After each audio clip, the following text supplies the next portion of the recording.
Vous sentez que vous avez moins de force qu'avant, monter les escaliers vous essouffle, vous perdez du muscle même sans perdre de poids, vos bras ou vos cuisses semblent plus mous, moins toniques, et pourtant vous mangez normalement et vous ne vous sentez pas malade.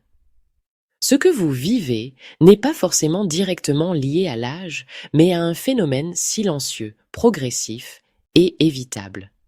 Ce phénomène s'appelle la sarcopénie. C'est la perte progressive de masse musculaire, de force et de performance physique. Elle commence souvent dès 40 ou 50 ans et si on ne fait rien, elle s'accélère avec le temps. Mais la bonne nouvelle, c'est qu'on peut agir et tout commence dans l'assiette. Bonjour et bienvenue sur C'est ma forme. Sur cette chaîne, je partage des informations simples, accessibles et fiables pour vous aider à mieux vieillir et rester en forme. Si ce genre de sujet vous parle, pensez à vous abonner, à liker la vidéo et à la partager autour de vous. Et bien sûr, ces conseils ne remplacent pas l'avis d'un professionnel de santé. En cas de doute, parlez-en avec votre médecin. La sarcopénie, c'est la perte progressive de masse musculaire et de force, qui peut commencer dès l'âge de 40 ans et s'accélérer après 50 ou 60 ans. Cette fonte musculaire est souvent invisible au début car elle ne s'accompagne pas forcément de perte de poids. En réalité, le muscle est remplacé par de la graisse. Résultat, on se sent moins en forme, on récupère moins bien, on se fatigue plus vite. Et à terme, cela peut augmenter le risque de chute, de fracture et de perte d'autonomie. Mais la bonne nouvelle, c'est qu'il est possible d'agir. Et l'un des premiers leviers, c'est l'alimentation. Certains aliments ou habitudes alimentaires favorisent la fonte musculaire sans que l'on s'en rende compte. C'est ce que nous allons voir aujourd'hui ensemble. Premier tueur silencieux. Les aliments ultra transformés, les plats préparés industriels, les biscuits, les sauces en bouteille, les soupes en briques, les desserts lactés sucrés, les chips, tous ces produits ont un point commun. Ils sont dénaturés. Ils sont souvent riches en graisses saturées, sucres raffinés, additifs chimiques et sel, mais pauvres en protéines de qualité et en nutriments essentiels. Ces aliments favorisent un état inflammatoire chronique, ce qui ralentit la synthèse des protéines musculaires et accélère la dégradation des muscles. Ils sont aussi très riches en calories vides, ce qui peut faire prendre de la graisse au détriment du muscle. Il faut donc les éviter au maximum. À la place, remplacez les plats préparés par des repas faits maison simples. Pour les collations, remplacez les biscuits par une poignée d'amandes, un œuf dur ou un yaourt nature avec des fruits frais. Gardez en tête que moins il y a d'ingrédients et plus l'aliment est brassé et brut, mieux c'est. Deuxième tueur, l'excès de sel. Le sel en excès n'attaque pas directement les muscles, mais il fragilise l'environnement dans lequel le muscle doit vivre. Le sel fatigue vos reins qui doivent filtrer en permanence l'excès de sodium. Pour le faire, le corps puise dans ses réserves de calcium, un minéral essentiel à la contraction musculaire. Moins de calcium disponible, c'est moins d'efficacité musculaire, plus de crampes, de fatigabilité, de perte de tonus. L'excès de sel favorise également un état inflammatoire chronique dans l'organisme. Et l'inflammation, c'est l'ennemi numéro 1 de la synthèse protéique musculaire. Le muscle a besoin d'un terrain propre pour se réparer et se renforcer. L'inflammation freine ce processus. Trop de sel peut aussi masquer la fonte musculaire en provoquant de la rétention d'eau. On croit ne pas perdre de poids, alors on ne s'inquiète pas, mais en réalité, on perd du muscle, même si visuellement cette perte est compensée par de l'eau et de la graisse. Enfin, une alimentation trop salée est souvent le signe d'une alimentation industrielle, plats préparés, sauces en bouteille, charcuterie, qui sont pauvres en protéines de qualité, mais riches en calories vides.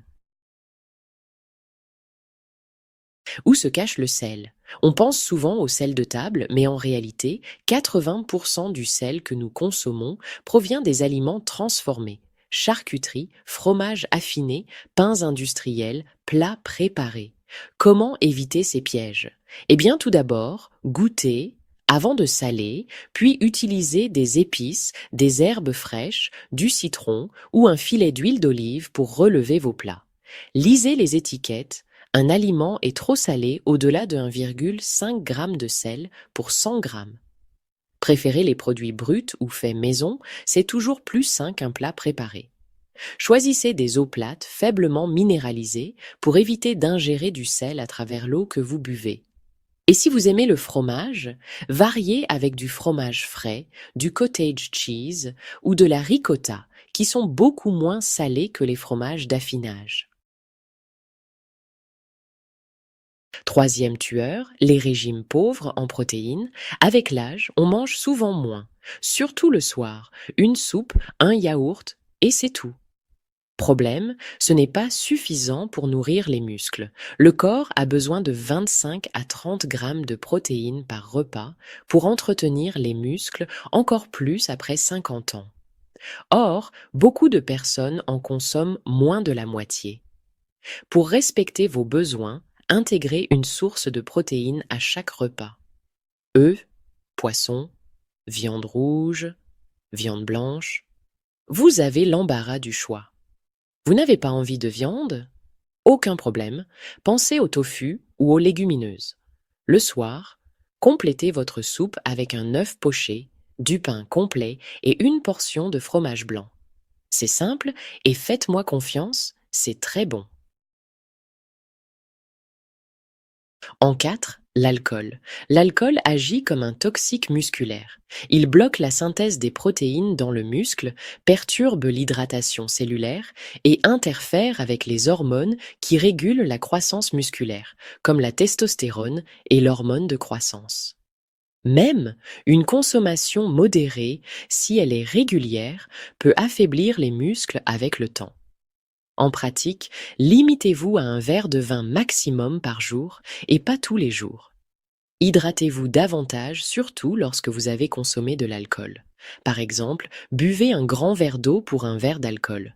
Vous pouvez aussi remplacer le rituel du verre du soir par une tisane relaxante, une infusion au gingembre ou un cocktail sans alcool fait maison. Cinquième et dernier tueur, les régimes qui comportent trop d'oméga 6 et pas assez d'oméga 3. Aujourd'hui, notre alimentation est riche en huiles végétales raffinées, huile de tournesol, de maïs, de soja. Ces huiles sont riches en oméga 6 qui sont utiles, mais en excès, ils deviennent inflammatoires. Or, comme nous l'avons déjà vu, une inflammation chronique empêche le corps de construire et de réparer le muscle correctement. À l'inverse, les oméga 3 présents dans les poissons gras, l'huile de lin, les noix, sont anti-inflammatoires et soutiennent la santé musculaire. Choisissez donc bien les huiles que vous consommez. Remplacez l'huile de tournesol par de l'huile de colza, de lin ou de cameline. Mangez du poisson gras 2 fois par semaine. Maquereaux, sardines, saumon sauvage. Intégrez des graines de chia ou de lin moulu dans vos salades ou vos smoothies. Si besoin, parlez à votre médecin de la possibilité de vous complémenter en oméga 3. Voilà, vous connaissez maintenant les 5 tueurs silencieux qui grignotent vos muscles après 50 ans, sans même que vous ne vous en rendiez compte. Heureusement, vous pouvez reprendre le contrôle et préserver vos muscles en faisant les bons choix. Si cette vidéo vous a aidé, n'oubliez pas de liker, de vous abonner et de la partager à une personne de votre entourage qui pourrait en avoir besoin. Et dites-moi en commentaire, quelle est l'habitude que vous allez adopter en premier pour protéger vos muscles? Merci d'avoir été là, prenez soin de vous. À très bientôt.